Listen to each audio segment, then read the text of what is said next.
मित्रांनो, राजकारणामध्ये फक्त गर्दी असणं महत्त्वाचं नसतं.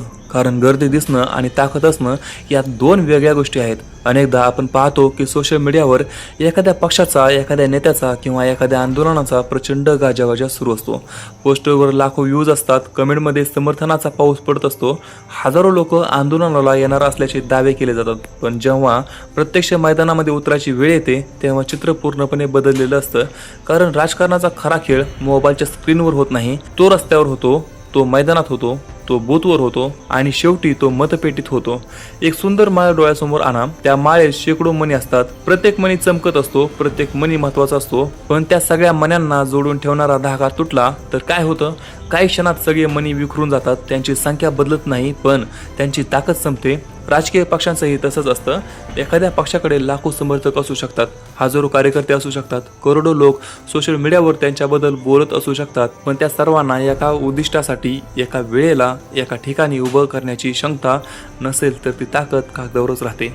दिल्लीच्या जंतर मंतर येथे घडलेली अलीकडची घटना याच वास्तवाची आठवण करून देते. काही दिवसापासून आंदोलनाची चर्चा सुरू होती. सोशल मीडियावर वातावरण तयार होत होतं. समर्थकांमध्ये उत्साह निर्माण केले जात होता. मोठमोठे दावे केले जात होते. हजारो लोक जमा होतील, दिल्ली हादरेल, राष्ट्रीय माध्यमांना या आंदोलनाची दखल घ्यावी लागेल अशी चर्चा रंगली होती. पण राजकारणात अपेक्षा आणि वास्तव यांच्यामध्ये अनेकदा मोठं अंतर असतं. आंदोलनाच्या आधी अनेकांच्या मनामध्ये एक वेगळीच कथा तयार झाली होती. परवानगी मिळणार नाही, प्रशासन अडवेल, सरकार दडपशाही करेल आणि मग त्यावरून मोठा राजकीय मुद्दा तयार होईल. पण घडलं अगदी उलटं. आंदोलनाला परवानगी मिळाली, संबंधित नेत्याला कोणताही अडथळा न आणता आंदोलनस्थळी पोहोचण्याची संधी मिळाली आणि इथेच संपूर्ण खेळ बदलला.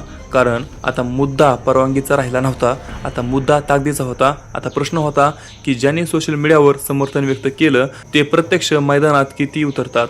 जेव्हा आंदोलनाचा मुख्य चेहरा जंतर मंतरवरती पोहोचला तेव्हा अनेकांच्या नजरा त्या दृश्याकडे लागल्या होत्या. राष्ट्रीय माध्यमांचे कॅमेरे सज्ज होते, पत्रकार तैनात होते, पोलीस बंदोबस्त होता, थेट प्रक्षेपण सुरू होतं. पण अनेकांना आश्चर्य वाटलं की अपेक्षित गर्दी तिथे दिसत नव्हती. ज्या आंदोलनाबद्दल हजारोंच्या संख्येची चर्चा होती तिथे तुलनेने कमी लोक दिसत होते. त्या कार्यक्रमामध्ये मोठी राजकीय लाट निर्माण होईल असं सांगितलं जात होतं. तिथे वातावरण अपेक्षा इतकं प्रभावी दिसत नव्हतं. आणि इथेच एक महत्त्वाचा प्रश्न निर्माण झाला. सोशल मीडियावर लोकप्रियता आणि प्रत्यक्ष जनाधार यामध्ये किती फरक असतो? आजच्या डिजिटल युगामध्ये एखादा व्हिडिओ लाखो लोक पाहू शकतात, एखादी पोस्ट लाखो वेळा शेअर होऊ शकते, एखादा नेता काही तासामध्ये राष्ट्रीय चर्चेचा विषय बनू शकतो.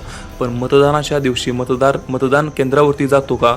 आंदोलनाच्या दिवशी समर्थन मैदानामध्ये येतो का? पक्षांच्या कार्यक्रमासाठी कार्यकर्ता घराबाहेर पडतो का?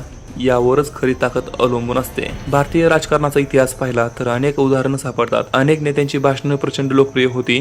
अनेक पक्षांना सोशल मीडियावर मोठं समर्थन मिळालं, पण निवडणुकीत अपेक्षित यश मिळालं नाही. त्याचप्रमाणे काही पक्ष सोशल मीडियावर फारसे दिसत नाहीत, पण त्यांच्या संघटन शक्तीमुळे ते निवडणुकीमध्ये मोठा प्रभाव निर्माण करतात. याच कारणामुळे राजकारण संघटना हे सर्वात मोठं शस्त्र मानलं जातं.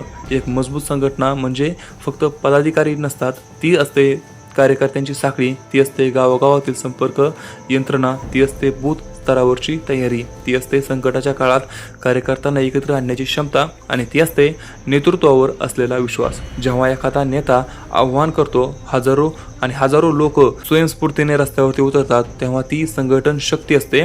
जेव्हा एखाद्या पक्षाचा कार्यक्रम असतो आणि कार्यकर्ते स्वतःहून त्यात सहभागी होतात तेव्हा ती संघटन शक्ती असते. जेव्हा निवडणूक येते आणि प्रत्येक बूथवर पक्षाचा प्रतिनिधी उभा असतो तेव्हा ती संघटन शक्ती असते. जंतर मंतरच्या संघटनेनंतर अनेक राजकीय विश्लेषकांनी हाच मुद्दा उपस्थित केला. त्यांच्या मते आंदोलनाला परवानगी देण्याचा निर्णय राजकीयदृष्ट्या महत्त्वाचा ठरला. कारण जर परवानगी नाकारली असती तर चर्चेचा केंद्रबिंदू सरकारची भूमिका ठरली असती. पण परवानगी मिळाल्यानंतर चर्चेचा केंद्रबिंदू आंदोलनाची ताकद ठरली आणि यामुळे सर्वांचे लक्ष थेट जनाधाराकडे गेलं. दिवसभर आंदोलन सुरू राहणार असल्याचं सांगितलं जात होतं. मोठे राजकीय परिणाम होतील अशी अपेक्षा व्यक्त केली जात होती. पण दिवस जसा पुढे सरकत गेला तसं वातावरण अपेक्षेइतकं तापलेलं दिसलं नाही. काही तासानंतर चर्चेचा विषय आंदोलनाची मागणी नसून आंदोलनाला मिळालेला प्रतिसाद बनला. आणि हीच राजकारणातील सर्वात मोठी वास्तविकता आहे.